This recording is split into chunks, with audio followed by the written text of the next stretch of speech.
Welcome into another episode of News4JAGs podcast. Jamal St here alongside Justin Barney. Justin. Playoff time, brother. It is playoff time. It is here, man. We are just a couple days away from kickoff, and this town is going to be jacked up on Sunday afternoon. Yeah, word on the streets is they're going to have more people at that game than they had for the Monday night game against the Chiefs, which is what you expect, right? That's right. So, yeah, playoff game, man, a lot. I just wish this was a night game. That night energy is so different. Yeah, so you wish it was a night game. But you know what? 1 o'clock kick, honestly, probably played in the Jaguars' favor a little bit. That's right. Because think about it, you don't have to change the schedule at all. Yeah. You've done a bunch of 1 o'clock kicks all season long. I know fans take it as disrespect. Liam Cohen, even players during this week, he's like, hey, this is perfect. We don't have to change anything whatsoever. And it's not like, if it's normally you want to be the night game because then you're the only game on TV. Well, in this case, you're the only game on TV anyway, so it really doesn't change anything. That's right. Hey, I even got my Jaguars shirt on. You do. You got a Jaguars hat. Oh, okay? All right. Even a Jaguars hat. So locked in. My brother got me a gift card for Fanatics for Christmas, and I had just ordered the hat this week. So I hadn't had a Jaguars hat in, many years, so it even forced me out of my comfort zone and actually had to reinvest in a new Jaguars hat. There you go. So, I was told I wore the wrong color today because part of the Bills colors are red, and I'm over here in red. So yeah, that's true. There you go. Jaguars battle red Sunday. Look. I'm glad they're not playing Texans. I'll say it again. Hey, I don't think they'll play them at all. I think Houston's going to lose this week. I think they beat the Steelers. All right, so this is what we're going to do for this episode. This is what we're going to do. Because I'll probably ask this online tomorrow, but we're going to do it today. We're going to pick the games from this weekend. All right. Every matchup, we'll pick the Jaguars game last. Let's do it. Cool? Yep. All right. So let's do this. I'm going to pull up the slate, and we'll go through them one by one and pick what you think, who you think is going to win. All right. So we will start with the Saturday games, obviously, which means we're starting off with the NFC. No real pressure there, but this will impact your final grade, as my teachers would say. If you give me a second, there we go. Okay, so Saturday in the NFC, we'll start with the 4:30 game. Rams taking on Panthers. Rams. You going Rams? Rams are favored by like 11 in that game. I think it's going to be bigger than that. Hey, look, there's a conspiracy theory about the Panthers. Hey, it could be Jags. Conspiracy theory. What all goes into it? Ohio State won a national championship. J-Lo got a divorce, and the Jaguars and Panthers played in the first game of the regular season. Yeah. Every time that's happened in previous history, the Panthers have made it to the Super Bowl. Man, all one time? All one time? No, the Panthers have been to two Super Bowls. That's right. They went with Cam. They just lost twice. Jake Delhomme. Delhomme, baby. That's right. Jake Delhomme. That's right. Delhomme and Cam Newton. Delhomme the homie. What are we talking about? Okay, so I'm with you. I think Rams are going to win. Big in that game. Rams are my Super Bowl favorite from that side. All right, so that was the 4 o'clock game. How about Saturday, 8 p.m.? We got Green Bay, Chicago. I'm gonna say Chicago in this one. You say Chicago? I'm gonna say Chicago. I think Caleb Williams and Ben Johnson get it done against Green Bay. So I'm gonna take the Bears. Jordan Love and Pack get the job done. Right. I'm rolling Packers on that one. I know it's easy to go with the better team every time. I think the Packers are more experienced playoff team. I expect that they're going to go ahead and take care of business against Chicago on Saturday. So, all right, let's go to Sunday now. Okay. So the Sunday 1 o'clock game. Oh, actually, we'll skip the 1 o'clock game. I'm sorry. We're going to go to the last NFC game because that's the 4:30 game. San Francisco, Philly.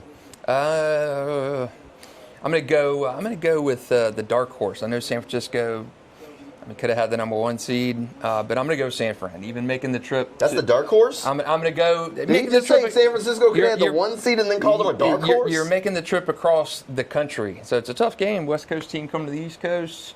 The dark horse? The dark horse. Do I need to check the odds on this thing? Are they even the underdogs in this game? Flip a coin to that game. I'm going to take the Niners in that game. All right, yeah, I'm with you. I'm taking San Fran. I think Kyle Shanahan takes care of business. Coach of the year, Kyle Shanahan. No. I think Kyle Shanahan and the Niners take care of business and take down the Eagles. So from the NFC, we agree on the Rams. Yep. We agree on San Francisco. We're split on Green Bay, Chicago. Yep. Dang. I know, tough. All right, AFC, let's go. All right, we'll flip to the AFC. Let's start off with the Sunday night game. Chargers, Patriots. What you got?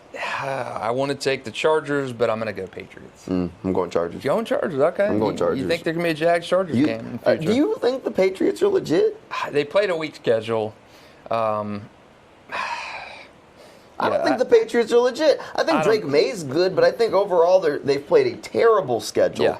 I mean, I don't think we kind of went through it, but then I saw somebody point out like they haven't even played many 500 teams. They played bad schedule. No doubt about it. Awful schedule. They beat the Bills though. They got they do have a couple solid wins, but yeah, it's really not that impressive of a schedule in terms of your wins. They were a bad team last year. They were a terrible team last year. They got the easy schedule. But yeah, I'm gonna take Patriots. I'm going Chargers, All man. right. I'm going Chargers in this. Make the trip. It's not going to be terribly cold for kickoff, in the 30s, but no snow. So All right. I'm rolling Chargers. Okay. All right. The Monday night game, Texans. Steelers. You're rolling Texans? Rolling Texans. I don't think the Steelers are that good. I'm rolling Steelers, man. Okay, all right, we got some separation. I don't think the Steelers are that good either. The Steelers aren't good. They really should have lost last week had there been a kicker involved in Baltimore. That's fair. But I think Aaron Rodgers is going to be a sitting duck back there against that defensive front. Okay. Steelers haven't lost a at-home Monday night football game since 1991. 1991. You want to talk about a streak? So I'm rolling with Pittsburgh. I don't think Aaron Rodgers is that great, but I also don't think that Houston Texans offense is that great. I think it's going to be a low-scoring game. I think it's one that we're going to keep an eye on because it's going to go down to the wire. I'm going to say Aaron Rodgers is in his ayahuasca cave by Wednesday of next week. He's already got the cave booked. Nah, man, nah. I think the Texans go packing. So I'm going contrarian with two of our AFC games. All right. Because I went Chargers and Steelers. All right, what's our last one? And you went Patriots and Texans. Yep. This is crazy. Okay, last one. Here we go. Jags, Bills.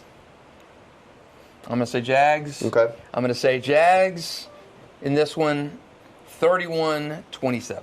Okay, so you think it's a little bit of a shootout? I'm going to think, I think the over was, 51.5 or 52, and I've taken the over, so I'm going to say 31-27. All right, talk to me about game flow. What's your keys? How do you think this thing rolls? I think you've got to make Josh Allen uncomfortable, and obviously the run game. I think James Cook, you've got to get pressure on that line. I mean, play run defense like you've been playing all season long. And I think Trevor's got to just continue to play like he has played over these last 8 games. If you continue to play like you've been playing, you're going to win this game. I don't think there's any question about that. I see all these predictions. Josh Allen's getting the Super Bowl and going to end that Buffalo drought. I'm not on that. Josh Allen may win a Super Bowl at some point in his career, and he probably should. But I don't think it's going to be this year. I think Jacksonville has been playing too well. This place is going to be absolutely jacked up. I think as bad as Jacksonville has looked in spots this season, they've found ways to fix it up. Trevor Lawrence, not generating sacks. You're still not a good team at getting to the quarterback and bringing him down. You're great at pressuring the quarterback.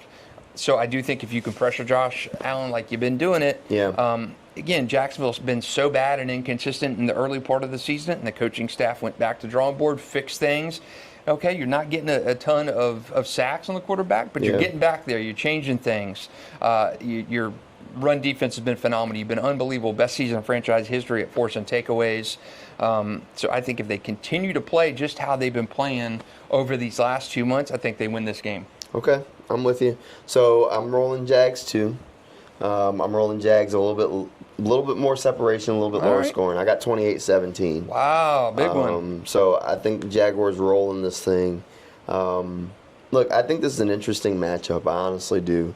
I think the Bills with that number 1 rushing offense represents a challenge. I just think the Jaguars are in a decent spot to be able to slow them down. It's strength on strength. I think that Jaguars run defense is legit.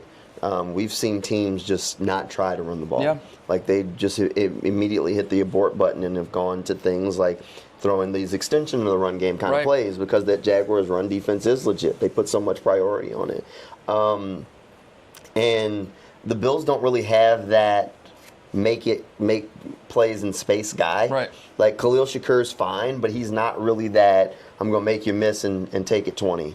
like out of nothing. Could be Gabe Davis's return to prominence game here in Jacksonville. Yeah, that's also Fernandina Beach native, Gabe Davis. Ryan Nielsen's also coming back to town. Right. Nobody worried about that either. Look, I don't think they got the horses. Can they take De'Ami Brown back to Buffalo with them? Oh, is the question. Man. I don't think they have the horses, man. I just don't think he has the horses to work with. I think the Jaguars are going to bottle up James Cook pretty good. They'll try and do some screen passes, finding ways to get him in space. But most of the season, Jaguars have been really good at tackling. So you're not feeling this is the year for Josh Allen to get to the hallowed ground and win the Super Bowl for Buffalo? I don't think it's this year. I think he goes home round one. I think the bank is going to be packed and rocking. I think the Jaguars defense. Yeah, I mean, it sounds like it's going to be a little bad for us, but should be fine for game. Oh, I hope so. But overall, I just think the defense is going to hold them. I think the defense will be fine. I think the offense, they're going to gear up to say, okay, I think we saw the pendulum, and it was right around that Houston game where teams started saying, you know what, Trevor's got to beat us. I think the pendulum's about to swing the other way, where teams are going to say, you know what, you're going to have to run the ball to beat us. And that plays right into Liam's hands. Yeah. Liam loves to design the run game. Travis Etienne is going to be licking his chops. He's done extremely well, and they have teams geared up to challenge Trevor Lawrence. I mean, the book on Jacksonville was make Trevor Lawrence beat you. Right. And for the front half of this year, all of last year basically, he did not have the infrastructure around him to elevate, and I don't think he had the confidence to do it. And then you throw in the injuries. Trevor just wasn't able to lift it. And you look, I saw a story on ESPN this week, kind of the fact fiction about Trevor Lawrence. Is this the best stretch of his career?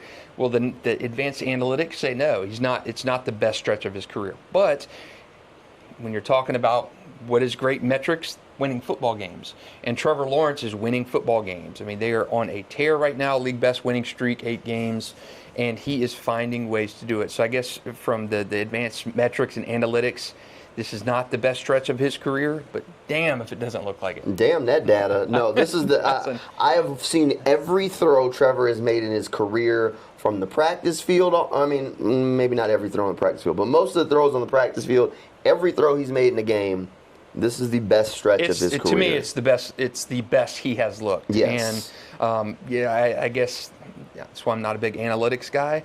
Damn that. Caleb Williams is ranked number 32 in some of these same metrics, and he's led Chicago to an unbelievable season. So I think you look at the eye test and you say some of the throws that Trevor's making. More importantly, the wins. I mean, had you told me in week 8 or 9 that Trevor Lawrence would be even mentioned in any type of MVP conversation, you were out of your flipping mind. There's no way. He was not even in that. But Liam Cohn has said it. I will say it. You can say it. Quarterbacks are judged by how much they win. Can they win the big game? As it's a quarterback unbelievable stat. As Dan Marino was, what's the knock on Dan Marino? He never won a Super Bowl. That's the knock. Again, the knock on Trevor, anyway, he needs everything to go right. He hadn't done anything, generational bust, all that stuff. But if Trevor Lawrence wins games, that is what he is going to be judged by, and he's playing really good football right now. I don't care what the advanced metrics or analytics say. He's not turning the ball over. He's running the ball extremely well. And he's trusting the guys he's throwing the passes to, and they are not letting him down. Look, Trevor's rolling. I think the pendulum's going to swing the other way, where these teams are going to play and say, I can't let 16 beat us. And I expect that's what the Bills are going to roll out there doing, because when 16's been cooking, they're putting up a bunch of points. So they're going to swing the pendulum. That's just going to play right into Liam's hands. He loves to run the football. Travis Etienne's going to have a big day. Look, I think it's going to be 100-plus rushing yards for him on Sunday. So the Jaguars roll 28-17. That's my score. 28-17 you, 31-17 me. I think Kyle Ashley, sports guy, I think he was 31-28, something like that. And I can't remember what Alessandra had, but she had, I think she was 24-17, something like that. So we've all got the Jaguars this week, and I don't think that's a homer pick or anything. I mean, they've been the hottest team in the NFL. They've gone out to the number 1 seed in the AFC, Denver, a couple weeks ago, and beat them at their own game. I don't think this yet. I know the Jets were in there and the Colts without, with Old Man Rivers and stuff. But I do think Jacksonville is so much better than people are giving them, from a national perspective, are so much better than people are giving the credit for. And I know the Josh Allen MVP, and people want to see Josh Allen get to that Super Bowl and do what Jim Kelly and the Bills couldn't do in the 90s. I get that, but I just think this Jacksonville team is just playing.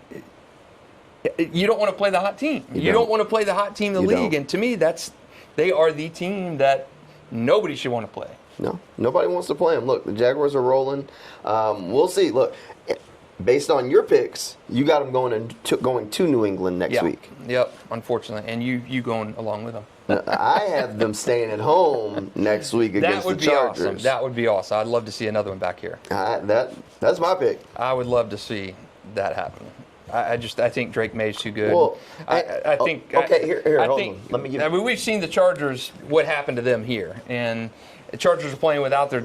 I mean, two of the cornerstone offensive linemen this year. Yeah. So yeah, I do think it's going to be harder for them to win out, and I think Drake May is really good. Let me give you a scenario, and then I guess we can go ahead and wrap this thing up. All right. Which one would you rather? Okay. Because in my scenario, are we playing Would You Rather? I had played this as college. We're playing Would You Rather. Yeah, Would You Rather. All right. So in my scenario, I have the Chargers winning. Yep. They go to Denver. Broncos are going to kick their butt. Jaguars have to go to Denver. Not unwinnable. I mean, I'm not saying it's unwinnable, but would you rather that, or you go on the road to New England next week in your scenario? In that scenario, I think the Houston Texans have a pretty strong chance at being able to beat the Denver Broncos, which would set you up for a possible AFC Championship game against the Texans. Man, that's crazy. Back in Jacksonville. Which one would you rather? Which scenario would you prefer? Would you prefer to play an AFC title game in Jacksonville, but it's the third time against the Houston Texans, or do you go a second time against Denver in Denver? I would rather go second time against Denver in Denver. Yeah. Then the Texans just worry me with that. I don't know. They're just that team to me where I think it's the kryptonite. And you know, Jacksonville's redemption arc started with the worst loss in franchise history. I mean, a game where you completely. You're down, up 19 in the fourth quarter of that game, and you let them come back and do it. But again, that game started kind of the redemption arc. That again, Houston just scares me for whatever reason. I think it's their defense. That defensive front knows Jacksonville so well, and you saw what they did in that game the last time in Houston. Now, granted, that game, a conceivable game, would be here in Jacksonville, but Houston just worries me. I would prefer the game here in Jacksonville, the AFC Championship game. Oh, yeah, it'd be great. Which means Houston, if it's my pick. Yep. If it's my pick, I'd take Houston. I don't mind the Jaguars playing Houston again. I think Liam will have these dudes ready to run through a brick wall to play Houston just for an opportunity to get back. Oh, I'd love that to be here. I think, in that scenario, of course you would love to see a game here, but I would see it more Jacksonville, Denver than Houston at Jacksonville. Kind of AFC Championship kind of game. But, hey, who knows what will happen. You've got them playing back here next week. I've got them on the road against New England. So let's roll Chargers. Hopefully they're back here. Look, only one Harbaugh boy is employed right now. Somebody got to make the family proud. Jaguars this week. That's who I'm picking. All right, Jaguars got to take care of business this week before we can look past that, obviously. Look, it's a big game. Yeah, exciting. No way around it. I think the players are excited. I think the city's excited. There's going to be a lot of stuff. We got a lot of coverage rolling your way on Sunday. Our coverage is going to start at 10 a.m. over on News4JAGs.com. Come out to the slab. Yeah, come out and say what's up. We'll be out there all day. But 10 to noon, if you're not out there and you want to tune in, News4JAGs.com, News4JAGs Plus app. We'll be on TV from 11:30 to noon. And then we'll have post-game coverage come your way live on Channel 4 after the game, win, lose, or draw. Hopefully talking about a win. Hopefully talking about a win because the road to California officially starts, That's right. When do you start your drive out there? We're just going to hop on I-10. What you talking about? Look, if they go to Denver, why come back? That's right. what I would say. Just stay out there. You got 10, 12 days on the road out there. Yeah, if we have to go to Denver for the AFC Championship, we could just drive from Denver to San Fran. How long is that drive? Yeah, no problem. You got a week to do it because you got the NFL honors and everything before that. So, yeah, you'd have a week off. Take a week off. So we just go straight there. Or just fly straight there. Either way, that ticket's got to be cheaper than flying back to Jacksonville just to fly across the country, right? That's right. So hopefully our boss is watching this. Well, yeah, we're going to need a travel agent. They're going to need a travel agent for that man. one. As I Exciting pitch times. it. Like, please don't bring me back from Denver. What are we talking about here? Pack a bag to go to the championship. Oh, goodness. Can you stay in like a hostel or something, like a soup kitchen, the Red Cross out there? Or something? That's our budget. Yeah. That's right. That's what we can afford. We'll be driving. We'll be driving from Denver to San Francisco at the rate we're growing. But you know what? Good problems to have. We'll figure it out. Exciting times in Jacksonville. Big game Sunday, 1 o'clock kick. Hopefully we'll bring you another one of these next week talking about who they're matched up with. I think it's going to be the Chargers. I think it's going to be the Patriots. Yeah, we'll see what happens. We appreciate you hanging out with us for another episode of the News4JAX podcast, and we'll see you guys on the other side.